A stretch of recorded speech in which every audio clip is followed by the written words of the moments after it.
Hello everyone, MFPallytime here. Welcome back to the channel. Hope you guys are doing very well today. Even though Baldur's Gate 3 is still only in early access, it's been one of my favorite games that we've picked up in the last few years. I've done several playthroughs on YouTube or Twitch, and even a few off stream too, yet I still keep finding excuses to come back for more. I've had this idea, this question floating around for a while now, but today is the day that we are going to get our answer. Can you beat Baldur's Gate 3 early access without a weapon? We begin the game like we always do, with a little passenger coming along for a ride.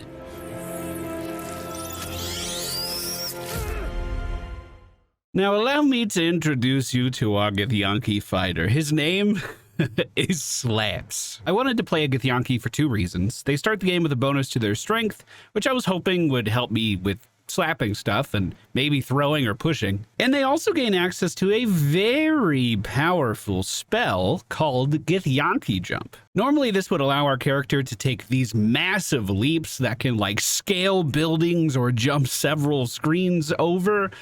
But for whatever reason, I didn't start with that spell. I'm not sure if it was removed in a recent patch, but I really missed it. I wish it was there. Our starting stats are 17 strength, 15 dexterity, 15 constitution, and everything else is as low as I could get it. We are proficient in athletics, acrobatics, stealth, perception, and deception. And actually, that is such a good list of proficiencies for what we're trying to do today. Before we continue, please notice my beautiful gray hair and gray beard. Well, when we woke up on the Nautiloid ship a few moments later, it's black on top and gray on the bottom. It's at this point I open up my inventory and unequip my longsword and bow.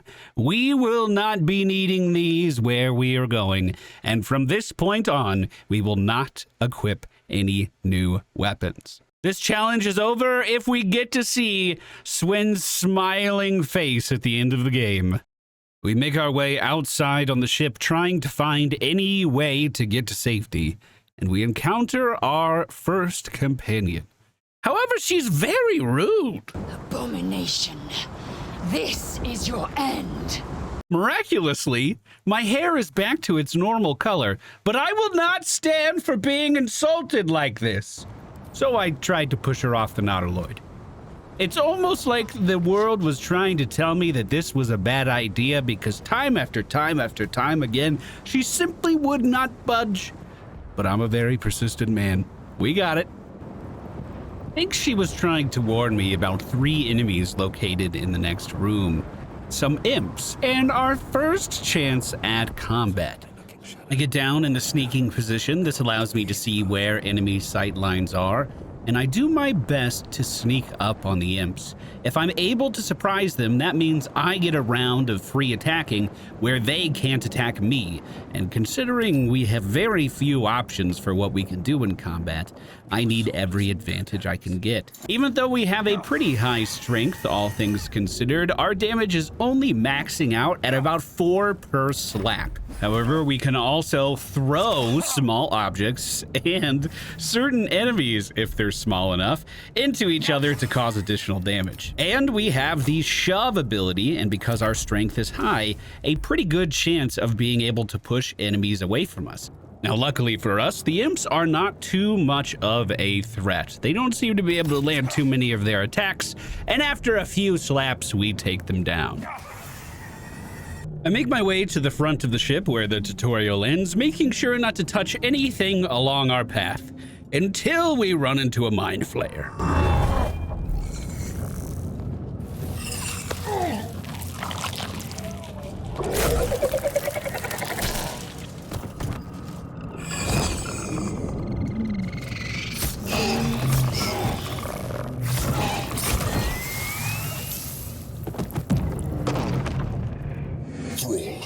Connect the nerves of the transponder. We must escape now. If I don't make it to the end of this room and connect the transponder to get it working, our playthrough is over. And in front of me, there are 3 immediate enemies.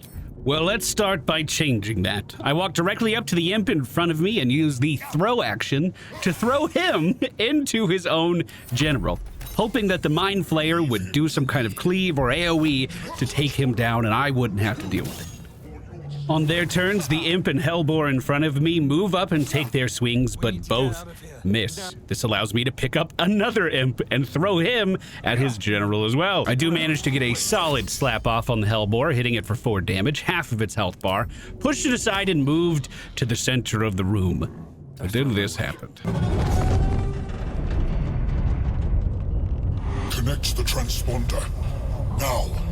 And the cutscene adds 3 more enemies in front of me, conveniently guarding the transponder. My health is already starting to get low. I'm gonna have to be careful. I summon in the Githyanki Mage Hand. This is one of the abilities we get at the beginning of the game, thinking it might be able to push someone around. I've already tried hitting the transponder with this and it doesn't work. I hope it does in the future, Larian. I tried to get as close to the transponder as I can, but the enemies start to surround me. I have an Imp on both of my sides and a Hellbore right behind them. Not to mention a new set of guards now dashing through the same door I entered to get into this room. If I can push this enemy away, maybe I can reach the transponder. But if I move, I'll get attacks of opportunities from the Imp and the Hellbore right behind me. Disengage is the answer, but if the transponder takes an action, this won't work. Turns out, everything went according to plan. We managed to escape, but the ship is still crashing, and this piece of meat lodges me from the vessel. Now, clearly, any normal person would have fallen to their death here, but don't you worry, I'm the main character. Now that we're on the beach, the real game can begin. There are actually a lot of companions that you can pick up in this area, but I'm actively trying to avoid all of them. However, Lae'zel's gear's on the ground. I don't know how it got here, but I don't mind having some Githyanki armor. As we approach the crashed Nautiloid ship again, I notice some intellect devourers outside. Normally these little guys run away when they see us to regroup, but sneaking up on them actually allowed me to pick one up in my hands and throw him. I was trying to get as much damage as possible, so I tossed them down the hill, and when I saw initiative had been rolled, I just assumed I was in combat. But for some reason, they totally ignored me. The thing they're in combat with is one of the potential companions, Shadowheart, who hangs out right in front of this door, and they don't even know I'm here. I'm still in stealth and managed to take cover right behind this wreckage as another intellect devourer from inside starts to dash and run by. With perfect timing, still in stealth, I jump up onto the structure and manage to just creep behind these guys without them ever knowing I'm here. Help, you're okay, Shadowheart? I tried to stay as low to the ground as possible while moving through this area, hoping to not get too close to the Druid Grove, but I'm suspecting that this has to happen. Some adventurers are returning back to the Druid Grove, being chased by goblins, and, well, they're debating whether or not they actually want to let these people in. However, they take a little bit too much time, and the goblins catch up to them. I did manage to actually stay in stealth through all of this, and despite my better judgment, decided to help out. Things actually started out pretty good. I snuck up onto the high ground and used the shove action to push this goblin off of the high ground and hold it for myself. This got a bugbear's attention, and he kind of stayed fixated on me for a while. But more and more reinforcements were actually coming in from the grove. This was looking like it was gonna go pretty well. Spoiler alert, it did not. All of the humans are dead, only Zavlor is still alive, even the Blade of the Frontiers was taken down. They were doing this really cute thing where they were trying to throw potions to each other to keep everybody alive, but they just got absolutely run over. The only reason I'm alive is because this bugbear wouldn't leave me alone. I managed to get on top of this rock and I kept shoving him off. He would use his action to then dash back over to me and I would shove him again, and that would just keep repeating. All the while Zavlor is sitting up on top of the wall to get into the Druid Grove. He's been firing off spells nonstop. He's out of spell slots. He's just using cantrips now, and I just keep repeating this loop of shoving this bugbear away until he finally gets taken down. I got so lucky that no one else seemed to notice I was here throughout the entire fight. It was just me and this bugbear. And then can you believe he tries to get me to come inside this place after? That was the last of them. Inside! All of you! More may follow! Open the gate! No, bro, I'm not going anywhere near this place ever again. I am out of here. As we are running down the road, I realized that we leveled up in that last fight. So we're at level 2 fighter now, and we gain access to the action surge ability, allowing us to perform 2 actions in a single turn. For instance, 2 slaps in a single turn. The town that we are approaching has been completely overrun by goblins. They are watching the main road, and if you get too close, they will lock you down in a conversation and probably turn hostile unless you can pass some speech checks. I have literally negative charisma, so I decided to go for a more stealthy approach, moving to the right, finding some vines to slowly ascend the cliffside, and then starting a fight with all of them because I have to prove that I can fight without Zevlor. Because most of these goblins are very high up on a building, we're going to change that. Pushing them off makes them take a ton of damage. I actually thought I was going to be able to pick up these guys and throw them because of our strength, but not quite there yet. After we clear the roof, all I have to do is make sure they don't come back up this ladder, and every time they do, we make them regret it. They did manage to get in a few licks here and there, but the slap shove combo proved to be just too strong for the goblins to handle. At one point, they broke the ladder leading up to my roof and could no longer reach me, so I had to get creative. I started reaching into my backpack and throwing anything I could at the goblins underneath me. At first, I tried with gold, but he dodged it. Then a skull that I found on the side of the road, and he managed to dodge that as well. Can he dodge resurrection scrolls? Turns out that's a yes. All right, this is the heaviest thing I have. These are all of my camp supplies. And it lands! I went down there to pick up my camp supplies later, and it turns out they broke, so now I have no food. The last of the goblins has been sitting inside of this building the entire time, not knowing what to do, and we make quick work of them. We are pretty effective as long as we control, where everybody can stand. Behind the building that I was fighting on were some boxes that were stacked up to the side. I picked these up. This game actually has a really cool feature where if you make stackable objects and your character is able to climb on them, you can climb on them. I was trying to make a way to bypass the vision of some goblins that are hanging out by the windmill, and it didn't quite work out. So I ended up walking through their vision anyway. But good news! We passed a stealth check! Nice! I actually found this area during our last Let's Play. If you jump down this huge rock face, you are going to take a little bit of damage, but it gives you a secret path that leads directly into the Goblin compound. There is a kind of weird cutscene halfway over the bridge that happens every time, and then Shadowheart shows up out of nowhere, so it turns out she didn't actually die from those intellect devourers, but she made a really big mistake by telling me this. Hear me out. Your life depends on it. We've both got the same problem, though only I might have the solution. I don't know how, but this artifact is protecting me from whoever controls our parasites. You won't get much farther without it shielding you. Trust me. You need me at your side. Well, actually, it sounds like I need that artifact, and not you. It stays with me. I'll kill to protect it. Already have. Suit yourself.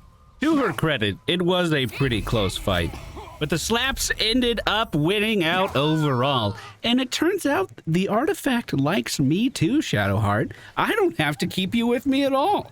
Why are we trying to get into the Goblin Camp, you might be wondering? Well, it's one of the easiest ways to get into the Underdark, which is how you finish the early access campaign. This area that we've been walking through leads to the very top of the Goblin encampment, which is an old decrepit temple of Selune. Well, this bugbear and his goblin friends partied pretty hard last night, and, well, when my feet hit the ground after this jump, they were not very happy to see me.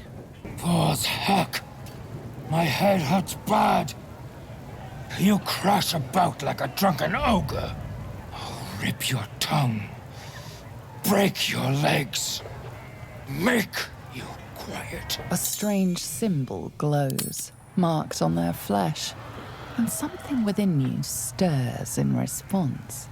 I was pretty intimidated. If I started a fight with him, it would pull in dozens of goblins from the courtyard underneath us as well. We do have the option of using our illithid, the small worm implanted in our brain, and it can control the minds of certain individuals.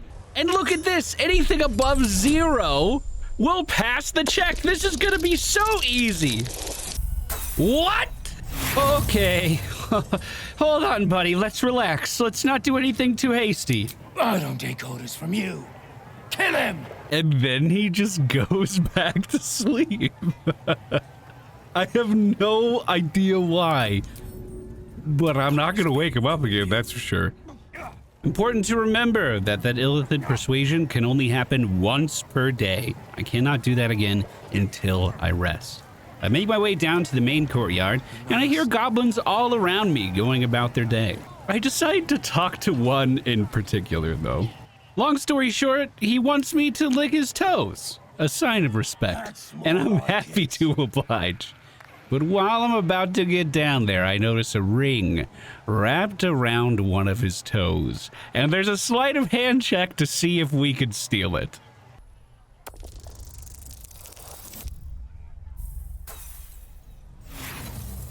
Yep, you know, sometimes the dice giveth, and sometimes the dice taketh. He totally felt me trying to lick this ring off of his toes. You enjoying that? Disgusting you stinking thief! I'll rip your fingers off! And after that happened, he got his goons ready to beat me up, and they won. Luckily for me, though, I have the ancient magical technique of reloading my save file, and the second time went a lot better. As your lips touch filthy flesh, you catch a whiff of lavender. The pleasant scent gives way to the muddy taste of something you try not to identify. You carefully slide the ring off. You enjoying that? Disgusting worm.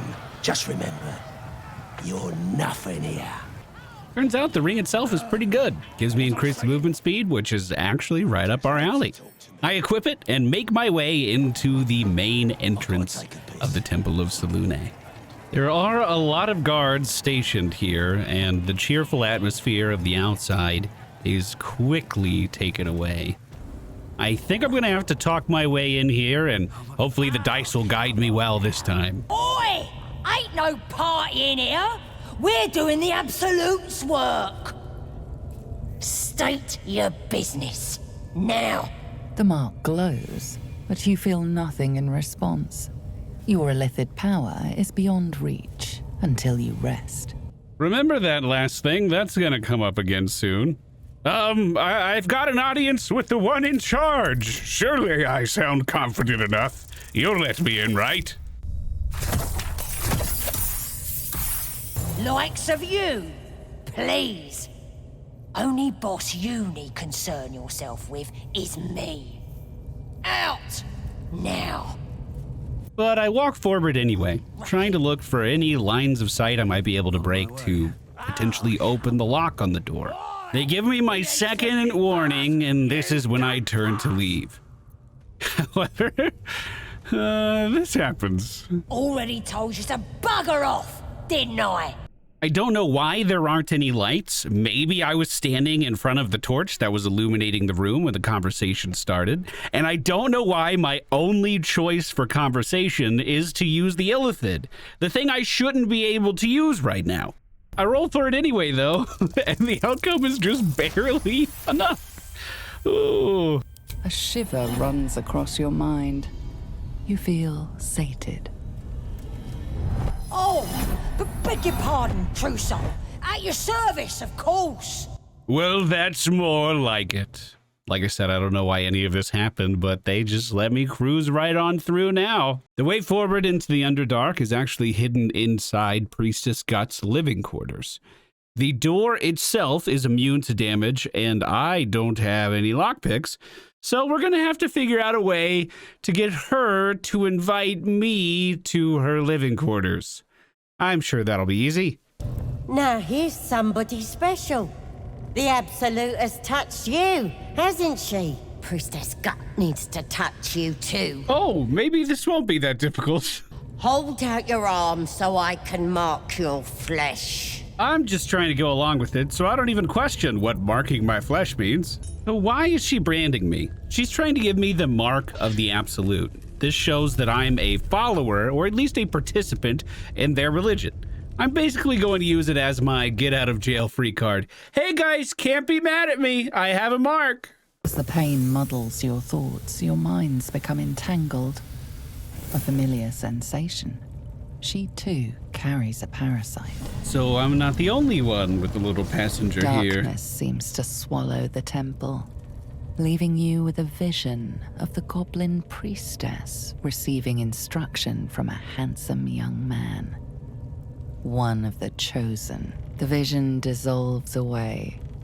You stand before the Goblin Priestess in the temple once again. I have the option to push into her mind and try to get some more information, but I don't want her to learn anything more about me here, so I'm going to sever the connection instead.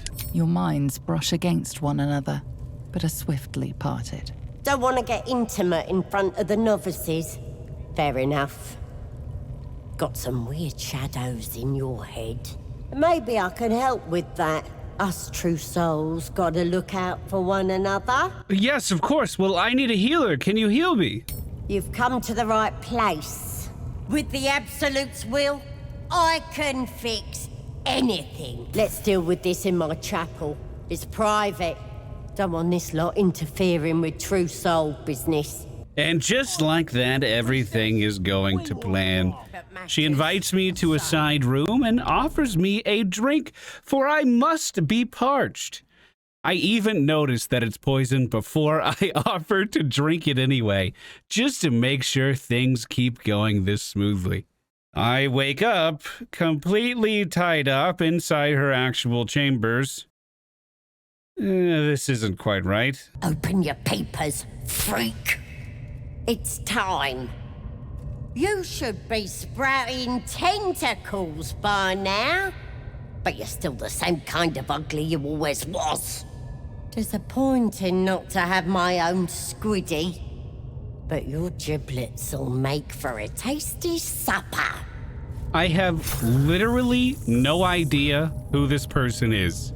They just walked up and cut the throat of the Priestess of the Goblins. Sorry. I may have left that a little late. No lasting damage, I hope? She tells me that her employer has an interest in me, and when I got into this predicament, she came to help. Her master is an observer who right now thinks I'm more valuable alive than dead. And that's it. She just leaves. No, hey, you owe me some gold now or anything. She is just gone. And if we walk into the next room, the normal ogre bodyguard of Priestess Gut is completely killed. And the game says there's not even signs of a struggle. No spells being cast or anything. Whoever this was is very powerful. Corilla Heartflame.